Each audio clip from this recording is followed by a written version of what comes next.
Day 6. Coming out of ego. Calling someone egotistical is usually an insult, a shame on you moment. Yet the reality is, to different degrees, we all get imprisoned in our ego, which amounts to a habit of viewing the world from a me-centered perspective.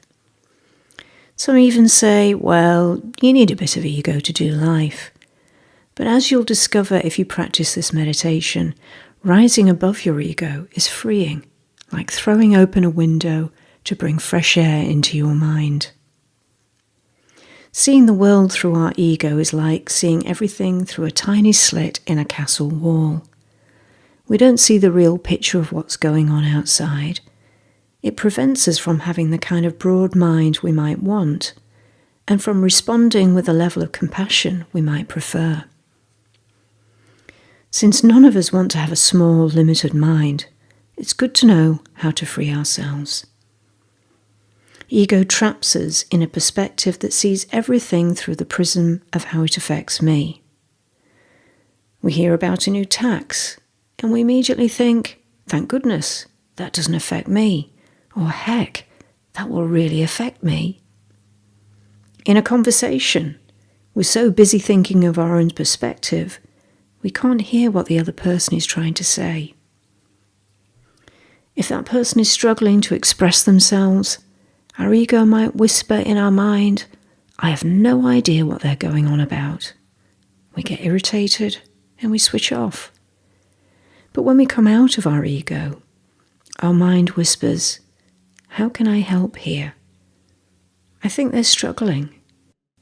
And we lean in, open our heart wider, and pay deeper attention.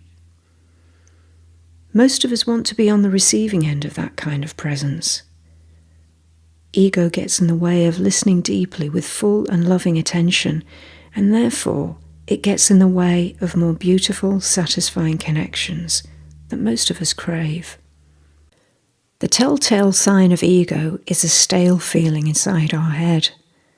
Research shows that opening our mind to broader perspectives makes us smarter and more creative. So let's see what being free of our ego feels like. First, let's take ourselves beyond the ordinary mind into soul consciousness. Gaze into your mind, watching your thoughts as the kind observer.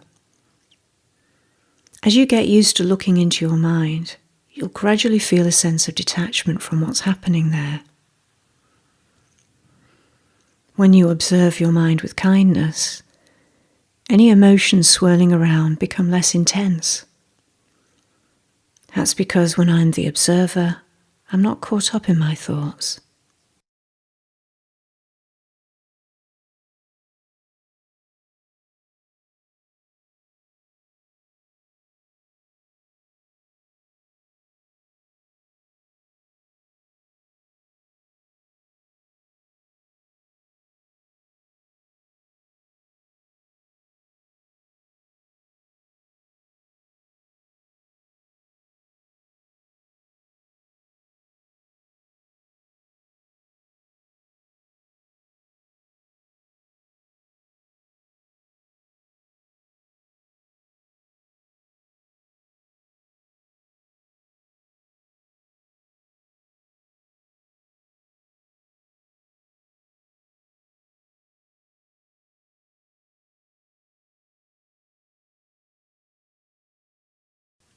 The next step is to pull yourself above the hum of thoughts, as if pulling yourself above a thought cloud into sunshine. Enjoy the gentle, loving light of the soul. A natural stillness exists up there beyond your mind. The soul has love for everyone and everything.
Let's look around and try lifting ourselves out of some ego positions.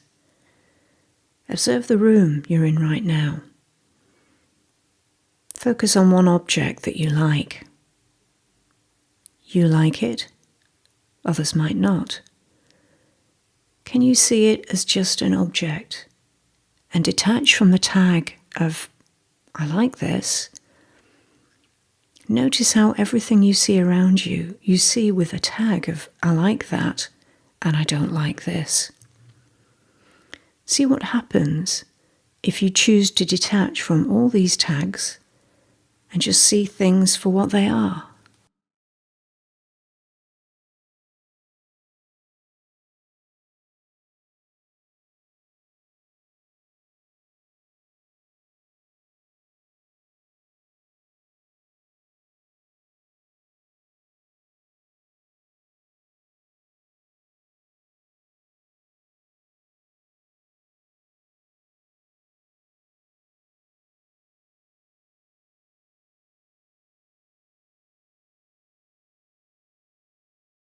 Our viewpoints are just that, viewing points, the points I choose to view things from.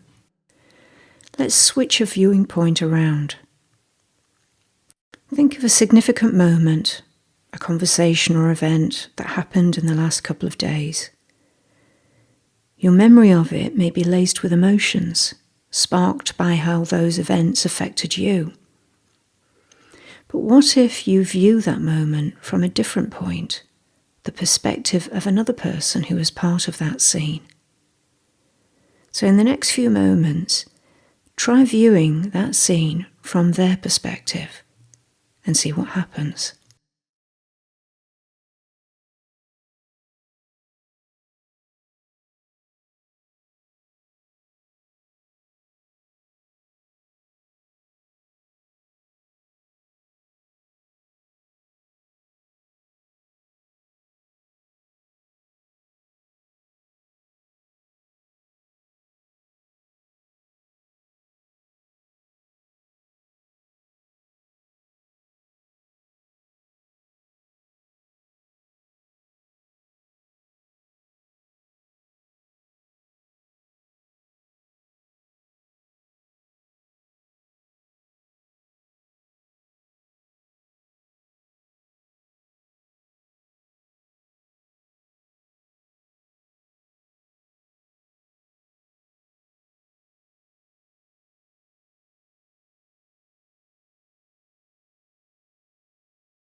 Think of a significant person in your life.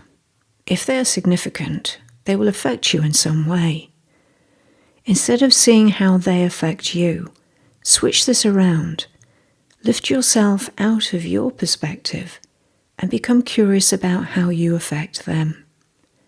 Explore this as fully as you can in the next few minutes of silence.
Of course, our opinions and feelings make us unique, but let's not be too invested in them. Other people's feelings and perspectives are equally fascinating. Opening our mind to them can be freeing and can make us smarter and more creative.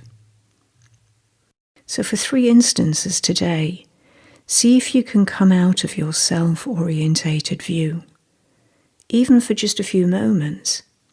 It could be while drinking tea, listening to someone, reading an email. Pull yourself above your personal perspective and see what it feels like to take in a broader view.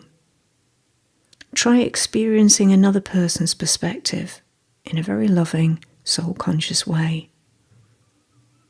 Notice what happens when you lean into another's reality, to really see and hear each person on a different level of perception.